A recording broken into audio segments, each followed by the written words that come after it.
pag-uusapan natin ngayon, ito po, no, yun daw pong mga bagong issue ngayon, no? Hirap na hirap pong sagutin nitong mga bayarang media na ibinabalik po nila, no? Ibinibintang po nila na wala naman talagang gusto nilang palabasin, no?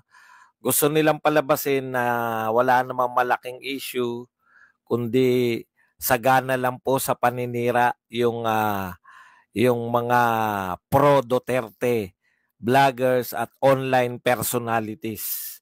Pero sa totoo lang daw po, wala naman talagang malaking issue. Utot nyo. Iisa-isahin po natin. Sige po, patunayan nyo na yan ay produkto lamang, no? Itong mga iisa-isahin nating mga issues. Bukod po dun sa nalaman natin, may mga bagong labas po itong mga COA na maririndi ka talaga. Dito po, hindi na po pwedeng makaligtas dito yung mga tuwadcom, yung mga iba pang iba pa nating mga ano riyan sa House of Representative, no? Sa tindi po ng paninira ninyo, pag-iimbestiga na walang katapusan dito sa mga Duterte diyan sa House of Representative maging sa Senado, hindi po obra na isnabin po ninyo itong mga tunay na flinag down nitong COA, no? Halimbawa po itong DPWH. Sabi po ng COA, inorderan po yung DPWH na mag-submit po ng dokumento dito po sa 23.3 at 20.3 billion spending. Antindi, wala kayong dokumento. Saan dinala yung 20.3 billion? Abalang-abala kayo sa paghihimay ng dokumento ni BP Sara. No? Diyan po sa 125 million. Lapit yung mga ulo nyo mga taga-HR. Nang sprayan natin. Sprayan natin ng alcohol. Pucha, tindi na yata yung mga sapaw nyo sa ulo. Yung sinasabi ninyong may anomalya, may dokumento, 125 million confidential fund. Confidential fund pa yun.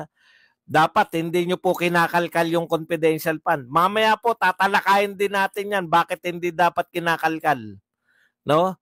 Mga linti kayo, kung makapag-imbestiga kayo sa mga confidential fund ni BP Sara, in the first place, hindi nyo dapat pinakikialaman yun dahil yun ay confidential. Ano sabi nila? Bakit hindi nila imbestigahan yung confidential fund ng Pangulo? Confidential eh. Bawal imbestigahan. Pucha, pag Pangulo tsaka ibang ahensya, bawal. Pero sa Vice President pwede. Nakita po ninyo. Ito po, ano po tayo ngayon? Ang mga diskusyon natin ngayon ay mga malalaya pong diskusyon. Sa ano po to, kung ano man na maganap, paano man natin talakayin? Paano man, no holds barred po tayo, no? Lente kayo, ang daming anomalya. Ito sabi ng DPWH, 20.3 billion, mag-submit kayo ng dokumento. Walang dokumento? Confidential fund ba yan DPWH? Ano yan? Bakit hindi pwede, wala kayong dokumento? Hindi nila iimbestigahan yan, pustahan tayo.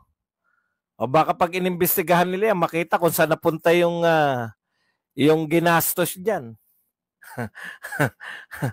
Baka pag nakita ninyo, yung mga congressman pala, pamilya na congressman ang may mga, anong tawag doon? Contractor ng DPWH.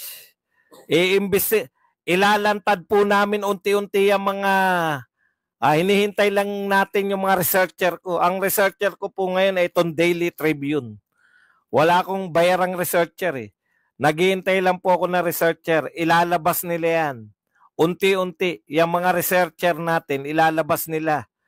Huwag po kayong magugulat kung etong mga congressman mismo, pamilya ng congressman ang kanilang mga contractor dyan.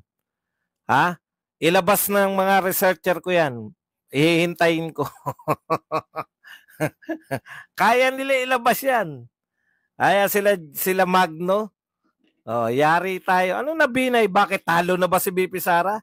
Huwag niyo sabihin na Binay. Ang ibig sabihin po na Binay, nasiraan nila at naniwala mga tao. Kay Binay po, pwedeng maniwala tao kasi nagpapakita. Meron dokumento, sabi overpriced. May bintang kasi kay Binay. No? Ang pagkakaiba po, no? Kahit po fans kayo ni Binay, ang pagkakaiba po, si Binay po may pinakikitang mansyon, di ba? Naalala ko yan dahil matagal na ako nakasubaybay. Ha? Si kay Binay po may binibintang. Ha? May binibintang po kay Binay. Ang binibintang po kay Binay, overpriced yung ganun, overpriced yung City Hall, overpriced yung parking. Tapos may pinakikitang Binay Mansion. Dito po sa mga Duterte, may pinakita na bang Duterte Mansion? Sa lahat po ng sinasabi nila na yaman ng mga Duterte, nakita nyo naman si Tatay Digong, ni pamasahe sa papuntang Maynila, pinoproblema. Kita nyo na ugali nyo. Ha? Oh. Malayong malayo po. Kay Binay po, may bintang. Ito po, wala kayong binibintang hanggang ngayon. Panay may katiwalayan, may katiwalayan. Ito po, lumalabas na. Ano sabi ng COA? COA orders DPWH. Inorderan, inutusan ang DPWH, submit document. Pinagsasubmit po ng document 20.3 billion, walang dokumento. Anak kayo ng tatay nyo? Wala palang dokumento yan, 20 point. Alam nyo ba kung gaano kalaki yung 20.3 billion? Kumpara nyo po sa kinakalkal kay BP Sara. Ang kinakalkal po kay BP Sara, 125 million. Times 200 po. Walang dokumento.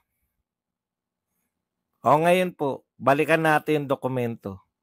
Kalkal kayo ng kalkal. Sabi namin, no? Sabi namin, hindi pwede, hindi tao yan si Mary Grace Piatos. Tinignan namin sa PSA. Wala naman taong Mary Grace Piatos. Puta, buti pa yung pangkaraniwan Duterte supporter. Alam kung bakit hindi tao si Mary Grace Piatos eh.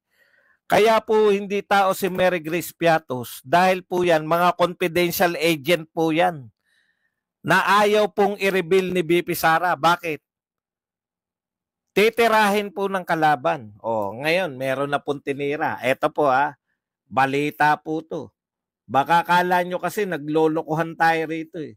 Pag sinabi pong confidential fund, dapat confidential. Di ba? Ngayon po, makikita na po natin kung gaano po kahusay si BP Sara. Kahit na po anong pagmamaktol nitong malintik na mga makabayan black, na bakit tinatago yan kung sino si Mary Grace Piatos. No? Ito po ang sinabi. Sinabi ni ito po ang balita dito sa may confidential agent na yan. Ito po,